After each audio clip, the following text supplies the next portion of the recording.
Hi, this is Tim of the 1916 Company. Welcome and thanks for logging on for 2026 Zenith Goes Sportier. And less is more. This is the Zenith CHRONOMASTER Sport Skeleton. The original CHRONOMASTER Sport launched in 2021. And for 2026, we get a skeleton dial with a smoked sapphire, and less is more, as this is now a no-date dial featuring the specially decorated and configured El Primero caliber 3600 SK. Before we jump straight in, let's talk a little bit about price. Now, there are two different versions of this watch in steel on a full bracelet. You're looking at the steel model right here with a black ceramic bezel.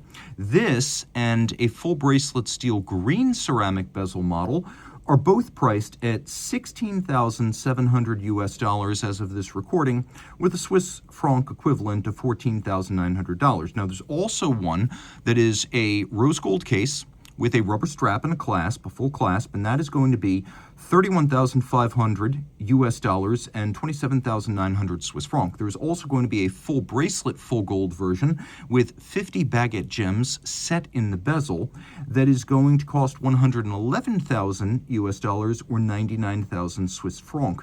Now that we've got all that out of the way, let's talk about what we've got right here. Let's wind it up a little bit and fire it up, because this watch is all about theater. There we go. And you can see that this factory prototype is 41 millimeters in diameter. I measure a little bit of difference compared to the gold one I just had, so I'm going to give you the unique measurements here.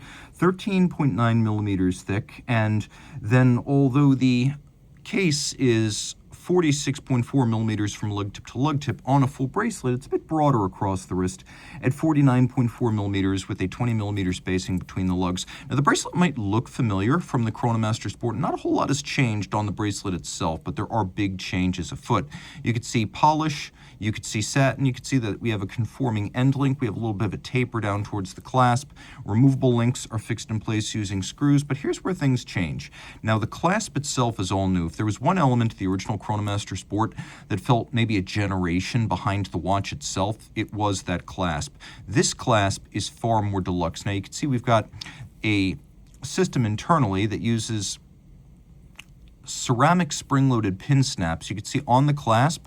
Then if you look internally on the buckle right there, and the idea is that the steel cannot wear down the ceramic. So no matter how long you use it or how many times you operate it, the tolerances will always remain super snappy, as though the watch were new.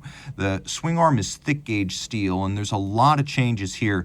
If you're familiar with the Rolex Deep Sea glide lock extension, this is very similar to that. Now, you get 5 2-millimeter increments for a total of 10 millimeters of incremental sizing adjustment built into the clasp. And as you could see, because of the way this unlocks, you can actually make the adjustments when the watch is on the wrist. So this is an all-new clasp, and Zenith, perhaps boldly and with a little bit of Rolex-like determination and attention to detail, claims to have tested this mechanism 600,000 times. And I can relate what you cannot see, which is that it does feel redoubtable and high quality. It feels expensive, and it's a much needed update to the CHRONOMASTER Sport bracelet, and deeply appreciated. So I'm happy to see that there. The watch was always Major League. Now the clasp is too. Although it has a push-down crown, it is a 100-meter water-resistant watch, so swimming is just fine. We've got a ceramic bezel, and the ceramic bezel here features 1/10 of a second resolution. So you have, fire this up again, this is a factory prototype, so some things are going to be a little bit different. Also, Hodinkee probably beat on this one before I got to it myself. And El Primero has always had 1/10 of a second precision. So the ability to resolve 1/10 of a second is inherent in a chronograph that beats 10 times per second, 36,000 vibrations per hour, just as the dial says. The challenge is actually discerning those tenths of seconds with your eyeballs, which is hard to do for a human being. So this foudroyant system, the striking tenth, spreads the tenths of seconds over the entirety of the 360-degree bezel. So you can read those tenths of seconds more easily. Now that you can read the tenths, things have to change a little bit on the dial. So you can see we have a 60-second register for the chronographs right there. Running seconds is over at 9. And then we've got a 60-minute register down at the bottom. So you don't have hours, but you do have tenths of seconds, seconds, and then a 60-minute chrono register.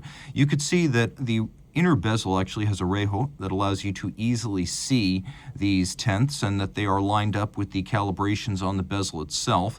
You can also see the smoked nature of the sapphire over the dial as it's light in the center and then really dark at the edge.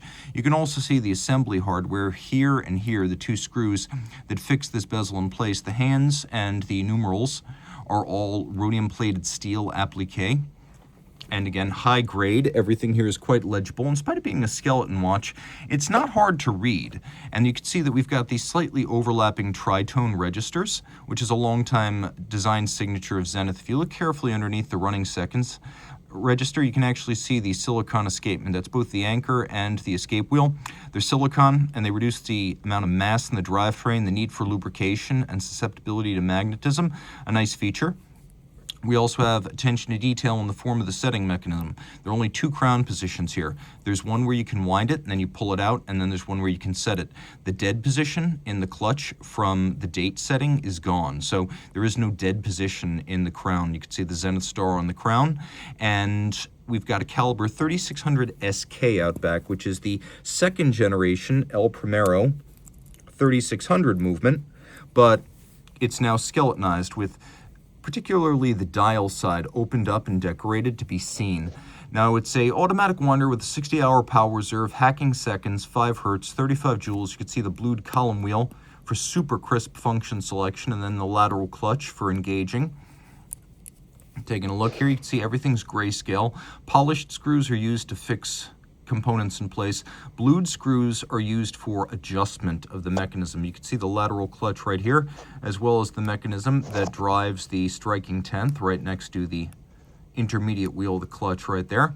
You can see KIF shock protection is used, but so is a form of Edicron for fine timing adjustment and beat error correction. It's a nicely sized movement and seems like a hand and glove fit to the case, so these two things are nicely matched in terms of size. Funny thing is, the original Chronomaster Sport was noted for its resemblance to a famous Geneva chronograph, and there's no doubt that the resemblance was real.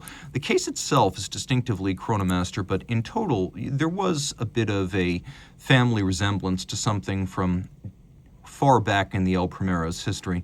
I would argue that this now open and smoked sapphire covered dial is a lot like an Artisan de Genève modification of that famous chronograph to which this watch bears a resemblance. And this one is priced at a far more accessible rate. Of course, the watch is a lot of fun to wear, and thanks to the Foudroyant system, which will work better than on this pre-production prototype, it works fantastically well. Also, because this is a second generation El Primero, we do have the hacking function. So reach out to Team Mosso at the 1916company.com for purchase and pricing details.